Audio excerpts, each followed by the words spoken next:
So, um, what I've been thinking about friendship, um, well, I guess there's a lot a person can think about friendship. Um,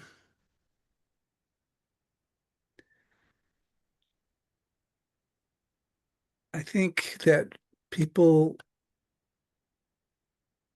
consider somebody a friend who sort of validates um,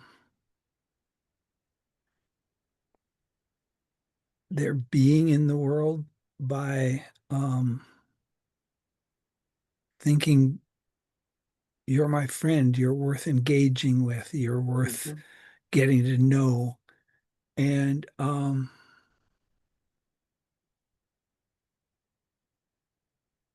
so I think that's true.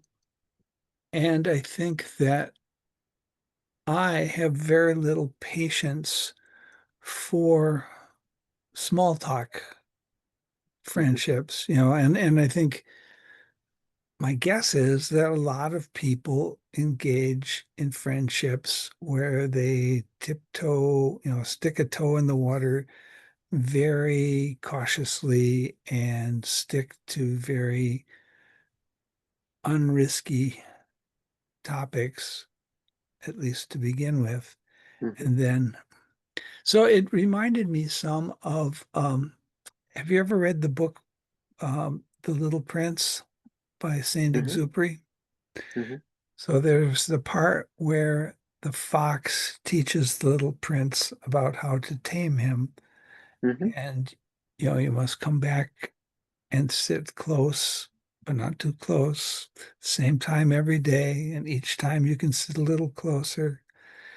And sort of, how is it that we tame each other? And I tend to not have a lot of patience with not um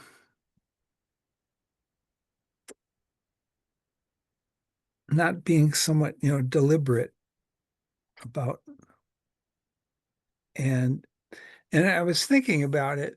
I was watching a show where this character, sorry, All good. the character is self-acclaimed sociopath. And I mean, he's not a bad person. He just has next to no social skills. And what is it we call social skills? It's some of it's that ability to make small talk and be smooth and pick up on social cues of what's acceptable and not acceptable. And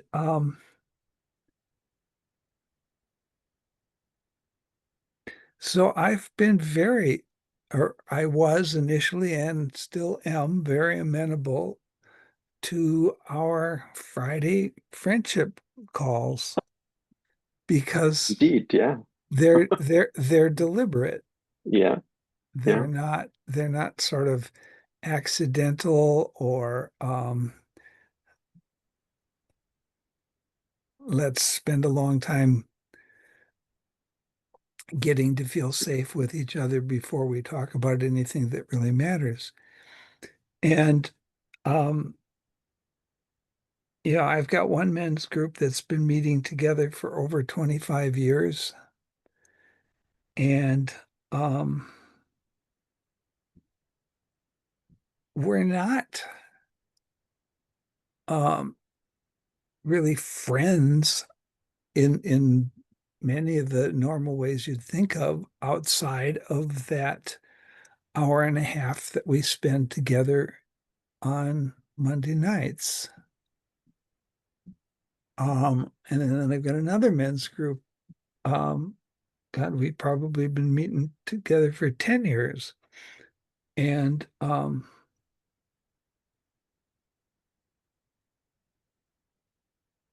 yeah, I've done a little bit with those guys outside of group, but not much.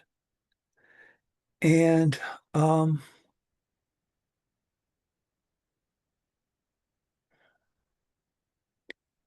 I guess I like those kind of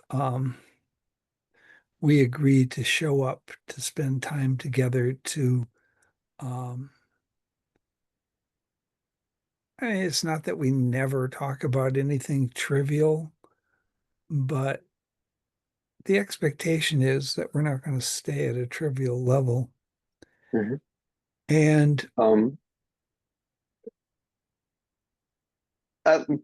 Continue. I have at least already kind of like two things I would at least want to check out with you. okay, well, I'm being close to spinning this out. Um, uh,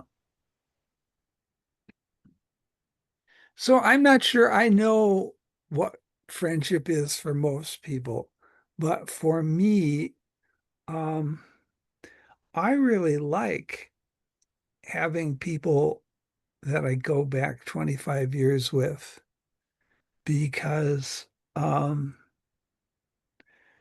there was one guy that I went to high school with that I got to know through, oh, I forget what it was called, but we did a thing called the Hunger Hike and we organized that. Um, and then I was housemates with him for a bit in college. And we stayed in touch some after that. But it's been quite a while now since I've had any contact with him and sort of feel out of touch. Mhm. Um, so I don't have anybody else that well, Barbara and I go back 40, geez, 45 years. Um, I like having people that I go back a ways with, but I don't think I just casual friendships. I don't think I continue to bother coming back, reinvesting in them Mhm. if there isn't an intentionality of we're going to keep showing up. Mhm. Or maybe it's the routine schedule that makes it possible. But I get the impression that that's not how a lot of people do friendships in the world. They have drinking buddies, they have, whatever. And I'm not sure I envy that Mhm. because I tend to look down my nose at friendships that aren't, I don't, maybe I've just never had a friend who I just chummed around with and also got deep with. Mhm. Um, so that's anyhow my thoughts. And you said you had a couple of questions or points of interest. Yeah, and so I'm at least curious to check out a few things with you. So the first would just be a question, almost a very direct question for you, which is I have experienced you as definitely someone who enjoys exploring yourself. That is to say, where you enjoy looking at your experience, not just as a kind of like, oh, yeah, yesterday I had a great day, the day before was not so nice, but really kind of understanding why was yesterday not a great day and why was the day before not a great day. That is to say, you want to inquire into your experience, well, more deeply. And yeah, I think for some people it just doesn't do it.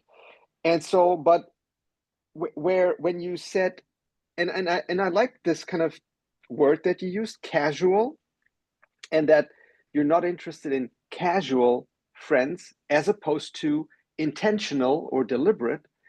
And there I would actually say my hunch is that most people prefer some deliberateness, but it can be about very different things. Because I imagine, for instance, people who love bowling, they can meet with people who also love bowling, and they never get to talk about their spouse or their kids, or like at least not to the same level that you might enjoy, but they have a very deep bowling friendship or hunting or whatever it might be, right? So I think there's a difference between depth when it comes to depth psychology, or like, going into the depths of one's experience, and a depth of friendship, which for me has more to do with how much does the other person understand my my experience around a certain topic. Would, for instance, if I throw, and I don't even know if it's called throw in bowling, but if I bowl a certain kind of way, does my friend get what I just did there on the lane? Right? Does this person understand why I twisted in the last moment the ball just ever so slightly to still get the split? And that to me would then be someone who, if I'm really into bowling, I would want to have a friend who understands that.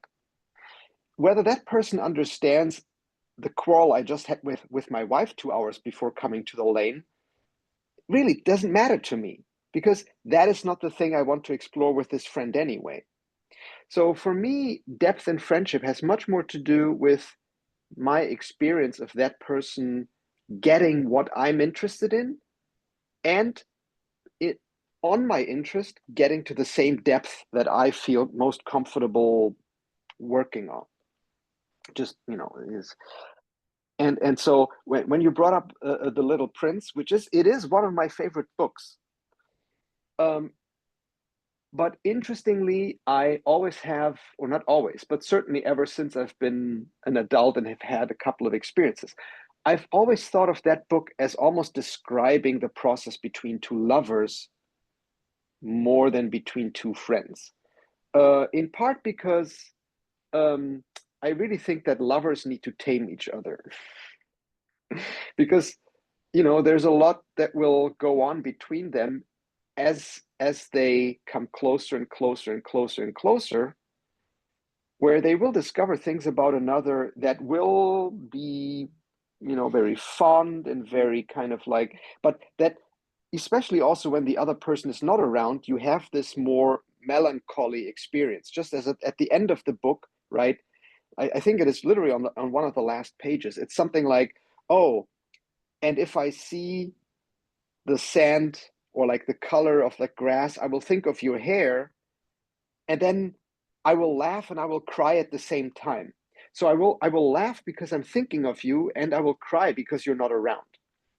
Whereas I think friendship may not necessarily have that quality, where if you think of the other person and they're not around, it's a reason to cry, because that's kind of not what happens in a friendship. So like this component of missing the other person, that to me has much more to do typically with like an intimate partnership.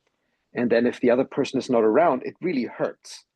And that is part of this taming, right? So you tame someone, you get really close, and because of how close you got, it then hurts when the other person isn't around.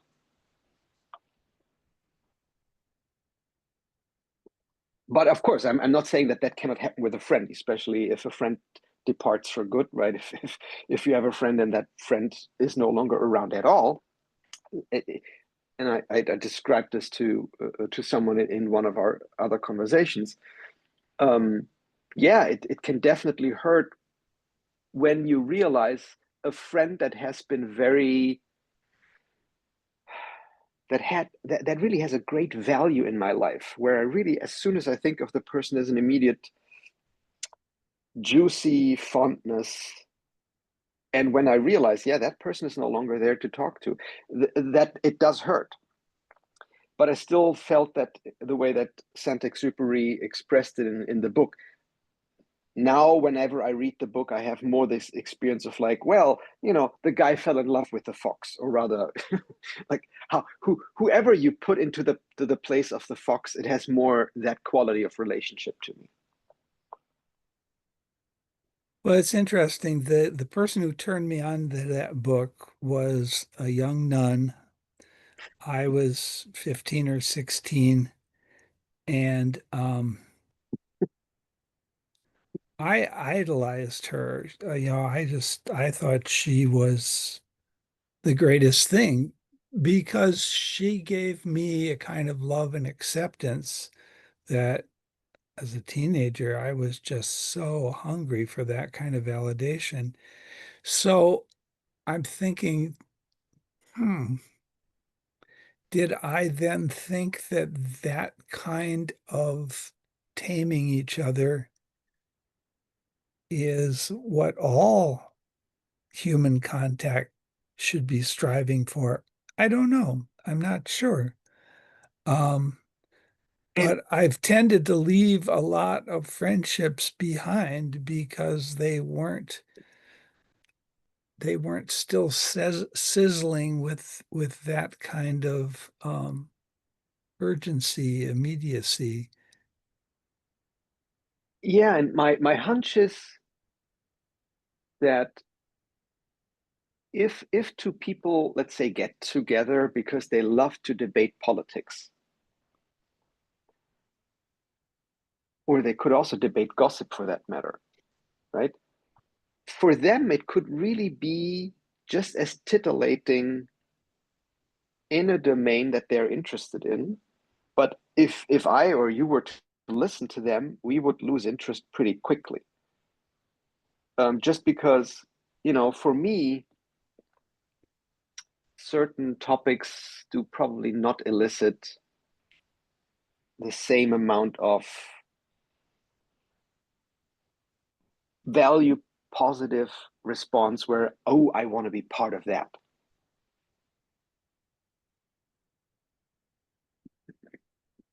Yeah, I think that's pretty insightful. And I'm trying to think, have I ever had a friend where it wasn't about, oh, I want to get to know everything about you, but rather, um, I really enjoy that we're both into this activity that we love doing and love having somebody who, loves it and wants to talk Mm-hmm. about it and will get it when I say, I had a great day bowling or hunting or whatever the activity is. And I can sort of resonate with what that would be like enough to think there must have been some joy that came from some shared activity, but I can't recall anybody who, oh yeah, we loved getting together and we talked about or did this activity that we both happened to love. I think that's probably been a component of some of the friendships I've had, but um, it wasn't the center uh, crux of what that friendship was about. And so it certainly wasn't the case that any shared interest or activity um, kept us being friends.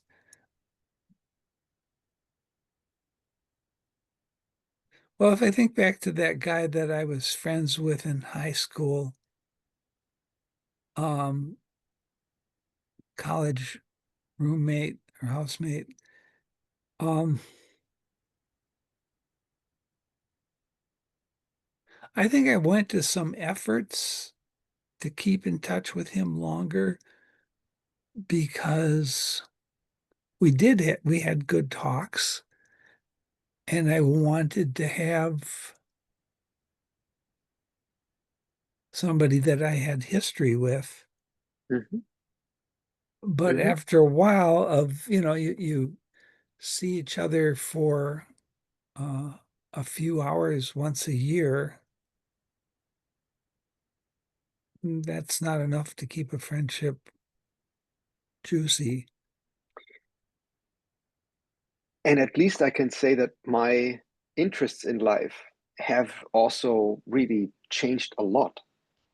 If you had asked me in my 20s, who do you think in your 50s will be among your best friends? I might have said something like, oh, people who really are into computer programming, or people who, whatever my interests at the time were that I felt right then in that moment would sustain me, would really sustain my interests for years to come. And I've already expressed to other people, I I literally only learned, which it may sound embarrassing, but I only learned really how to make friends about in my 30s. Like to actually really do that. And even then, it was somewhat accidental, I would say, um, because it's almost like other people, just as someone may have introduced me to bowling or to badminton, and then I was like, yeah, I like it. I kind of got introduced to this whole making friends business by someone, and realized, oh, it is actually fun. Because until that time, because I didn't have a lot of friends, I was thinking I suck at that. And so, and I can at least imagine, Patrick, that it's still possible that you will meet soon someone who will get you onto something where you're like, oh, home brewing. You'll make your first beer at home, or like whatever it could be. And all of a sudden you're like, now I want to be friends with all of those guys who know how to do that, who can teach me some tricks. Well, it's conceivable. It doesn't seem highly likely given my track record, but and I'm not just finding humor in the idea that it would be beer making. Uh, any activity. I mean, right now, I thought I was going to miss computer programming. I thought I'd want to at least do it as a hobby in my retirement. The closest I've come is tutoring this 11-year-old girl. Um, so that's 1 hour a week. And it's more about the joy of, um, being a mentor to her and uh, getting off my need to feel like I've accomplished a lot in terms of what I've taught her. It's more about get out of the way and help facilitate what she finds fun. So, and I think a lot of things are like that. I put a lot of effort into remodeling a house and, Mm-hmm. have skills in, I can dabble in plumbing and electricity and whatnot, but And the question that comes up for me right in this moment is, if you now imagine in your fairly immediate neighborhood, whoever lives there, they move out, person buys the house, moves in, and turns out to be not not like, the perfectionist who knows how to do everything around the house, but someone, let's say, especially someone slightly above your level of like skill, but who has a lot of fun doing these things. And you meet the guy at like Lowe's or some market, and it's like, no, hey, you moved in like 3 weeks ago there and there. Oh, that's so nice to meet you here. And then you get talking and you realize you both really kind of enjoy sprucing up the garden or whatever it is. And you get talking. And I could at least imagine that you might become maybe not the closest of friends, but like somewhat friends with the person, and even start talking about what your next project is, what his next project is, and over time really develop this kind of trust, and they understand what you're talking about, right? And you understand what he's talking about. And you may never talk about your kid or Barbara or like intentional society or anything, right? Just because that just never comes up. But it could still be a very enjoyable friendship. And so for me, I think friendship is really, it's a kind of experience. And I want to come back to what you started with. Someone can look at you and get you, and you don't have to constantly explain yourself. That for me is definitely a part of friendship. Like this experience, I don't have to permanently say like, yeah, and I'm doing it because of so and so. That at some point would feel like, are you my friend or not? Like, do you know me or not? And I suspect one of the reasons that people have a difficulty being or remaining friends is that at some point things pop up between them where a misunderstanding doesn't get resolved. And it really works like this wedge where I just can't understand why you would want to wear a mask during COVID, or I can't understand why you wouldn't get vaccinated. And this lack of ability of understanding where the other person comes from in an area that I find important. I mean, if it's something that I don't care about, I will just skip it, right? But if it is something that I care about, and then I can't understand where that person is coming from, it will fester like this kind of inflammation or like disease, and it's gonna make it really hard to be friends with that person. Yeah.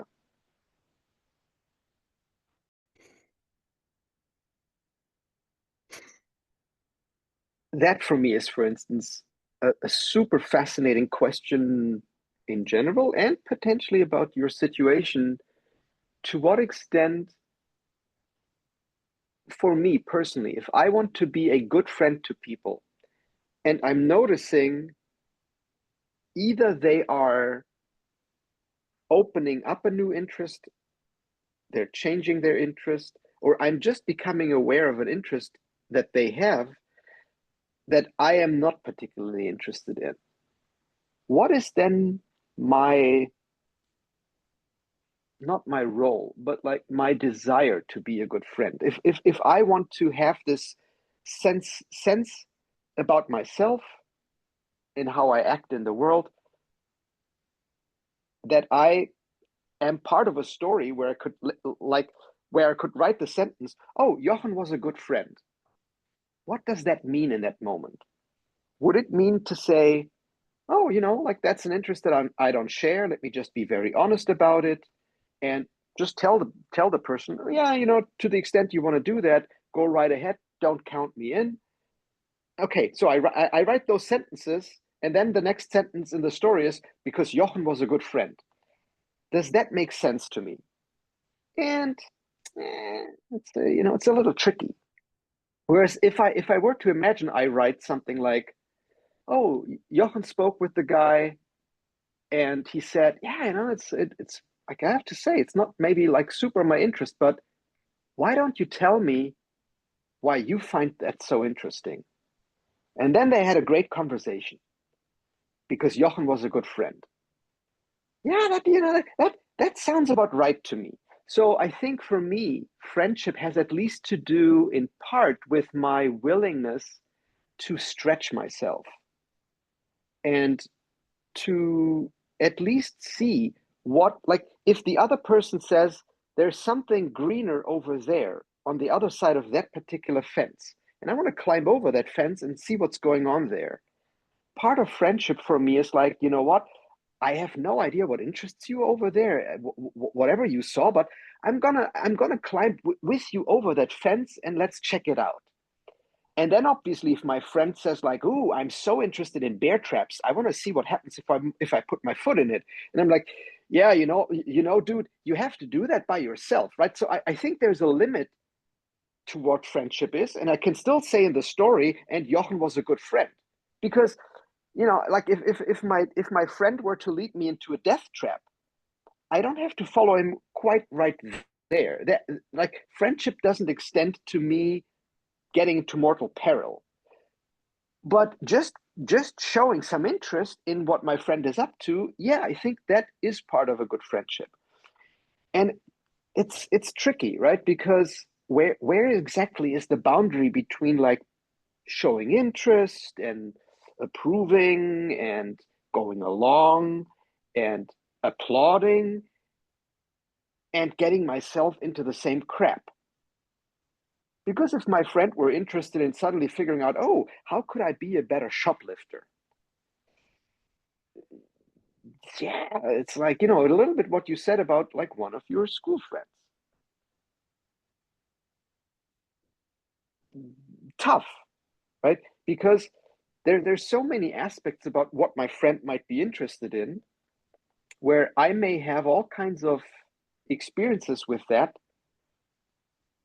I might be disgusted if my friend is interested into, like, snakes or whatever. I might feel morally implicated if my friend were to say, let's play some tricks on the headmaster. Right? So, like, there's all kinds of interest that might lead me to all kinds of interesting experiences. How do I share them with my friend? Well, and I think that's been a growing thing for me as I think about kindness. Kindness means showing some interest in what my wife is interested in, not necessarily because I find that fascinating or that's my ballywick too, but rather I have some interest because it's of such interest to her and I care about her. And sometimes I find myself um, not being kind in that way because it's like, ugh, I'm not interested in that. Um, what would it hurt me to? I liked your question. Tell me why you find it so interesting. And that brings me at least to an experience that has been most helpful for me in as a guiding principle. When I engage with a friend, even a not so close friend, on something that interests that person, in this engagement, does some sense of aliveness develop? And if the answer to that question is no, yeah, at the very least, I may want to figure out why that is. And sometimes it is that, for instance, I may think my friend is actually not interested in that for its own sake, but interested in it for another reason. And my friend is just not telling me what that reason is. So, for instance, if someone is interested in shoplifting and they were telling me, oh, yeah, like, I learned all the tricks, and, like, do you want me to show you? If I genuinely believed that the reason my friend is doing it is just really for the mastery of the shoplifting, and that, like, he actually is just as good at taking things from the store as surreptitiously sneaking into the store and bringing them back. So it is really just about the fucking skill. I think I could get excited about that. Because, yeah, sure, let's see if we can take something from the store and the next day bring it back, and the owner of the store may not even figure out what happened. I thought I thought I had only 2 packs of this left, and now there's 4 again in the shelf. How did that happen? Right? That could even be fun. But if my friend wants to learn how to shoplift because he's poor and he just feels like he can get some income on the side because then he can sell the stuff, the interest is actually not in the shoplifting. The interested in something is in something else, and my friend is just not honest about that. And then I'm not interested, right? So for me, I've really noticed that whenever I talk to people that they say they're interested in something, but they're not really honest about why they're interested in it. Yeah, then I lose interest because I'm missing something here. And then it's really not fun. And so for instance, with your son and his interest in guns, I can see that someone might be interested in guns because they're interested in their mechanics and the noise that they make and how it feels to shoot one and like all kinds of things really related to the gun. And then I can think about people interested in guns because they want to scare other people. They want to wave them around, or they want to kill people, or whatever their interest might be. And the gun is just like a thing to get something else. And I could definitely have a fascinating conversation with someone who is interested in guns about guns, because that might be fascinating. I could learn so much about like how to clean a gun and how to take care of it and how to make sure how do I check whether it's in good proper working order? Can it ever get rusty? 50 million questions open up, and that person knows everything about them. But as soon as it goes about, I'm interested in guns because I want to scare my neighbor because he's an asshole, I'm like, you lost me there. Because I'm not interested in scaring my neighbor. That's just like, or at least if that is what you're interested in, let's talk about that. Right? But if you're talking to me about guns, but we never get to talking about why you're interested in them, that sucks. Well, and it's interesting if I think about showing some interest in what my kid is interested in, um, yeah, let him show me his guns and how do you take care of them and how do you clean them? How often do you need to clean them? Blah, blah, blah, blah, blah. Uh, that wouldn't be such a bad thing to do. But because I perceive and assume that the guns are not just uh, an interesting collector's hobby for him or something, but that some of it is his paranoia that uh, things are going to break down and those that aren't armed are going to be victims of the ones who are. He wants to be one of the ones who survives. Um, Now I could show an interest in that too. I mean, you could, Mhm. because tell me more. How do you get around to thinking like that? But I guess, and particularly as a parent, this is easy to get into, is I worry about condoning that paranoia, that fear, that concern about uh, being armed so that you can shoot the other guy before he shoots you. Um,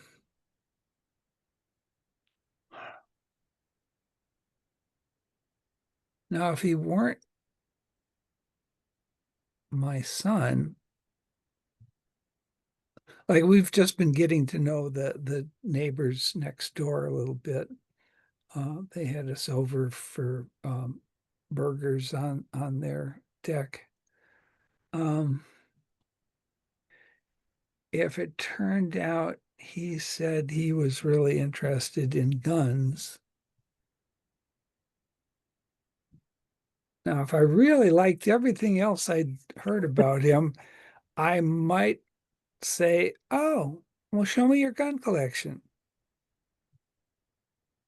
But if he started talking about how I belong to this militia and we're gonna we're gonna survive after the state falls,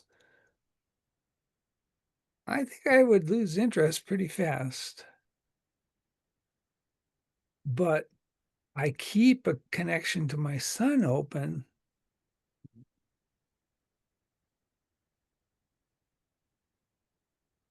And I assume that, like, at least with your son, that there is an interest that you have, which wouldn't exist with your neighbor. Yeah, like I said before, I don't always like him, but I think I love him. And boy, that's a tricky one to tease apart.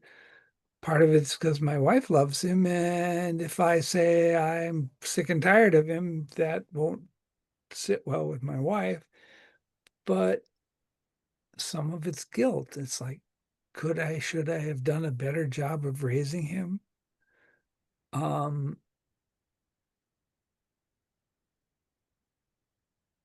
some of it's maybe it's not too late to help assure that after we die, he'll be able to survive in the world. Because in some ways, he keeps getting himself into fixes where mom and dad bail him out. I don't know. Um, and when it comes to when you use the word guilt, for me, one thing that came up is, well, I assume you have an interest that the person or like the description or like I'm not you're not even sure what word to use. The character who you think of as Patrick OLaughlin, you have an interest for that character to have a certain narrative structure around him. Patrick is a good dad, and that's an interest of yours. And so, to the extent that you can move the story in that direction, that would be a okay. As opposed to, right, doing things where in the story, again, Patrick does something, and then comes the sentence, Patrick was a good dad or Patrick wasn't a real good dad, right? And that I think is just an interest of yours.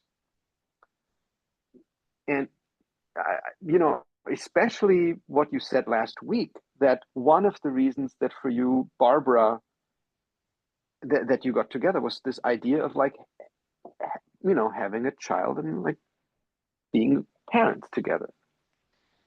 And so it is really kind of not a surprise on some level that despite the fact that you can say, I'm not sure if I like my kid all that much, that you're still very, very interested in being available and supporting him and like all of these other things, because that is one of your core interests. Boy, thank you for naming that because sometimes a thing can be staring you in the face, but you don't see it because of all your own stories that you've got going. Thank you.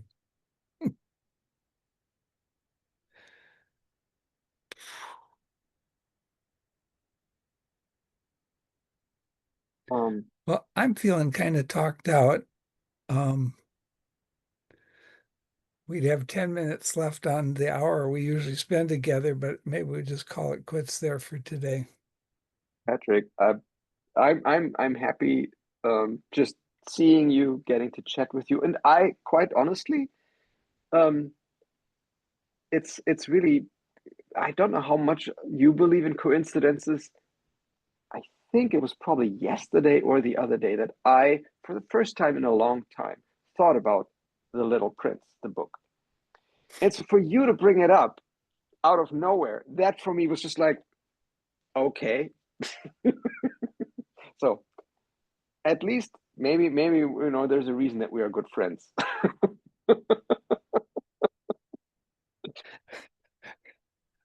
Uh, I would think that if I thought the Little Prince didn't come up when we talked for a whole hour last week, which is almost to me surprising because to me it's um it's so there at the core of what I believe about people taming each other. Hmm. And so I'm not surprised that it came to mind for you, but I also get that in your mind it's much more about uh, And ro romantic relationships so than here, I want to be very clear. the general process of taming, I would say, applies to all relationships. Okay. But the specific manner in which it is described in the book, that to me is more about romantic relationships. Because I think two people who are soccer lovers, but who otherwise can't stand each other, they can tame each other through playing soccer with one another. And they can, depending on how things go, become almost best buddies, at least around this experience of playing soccer with one another. They better not end up in a bar getting drunk and then start talking about politics, because then they can still smash their heads in, right? But so for me, the taming is much more about wrangling, like wrestling with one another and figuring out where are the limits of the other person's experience, and how do I actually really push against the other person?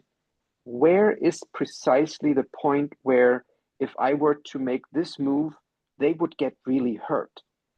And understanding that and then not doing it because of some kind of experience of like, I really enjoy that I could, and it's very strange, but I enjoy that I could hurt them, and I enjoy the experience that I don't even want to, because it really gives rise to a bootstrapping out of the morass of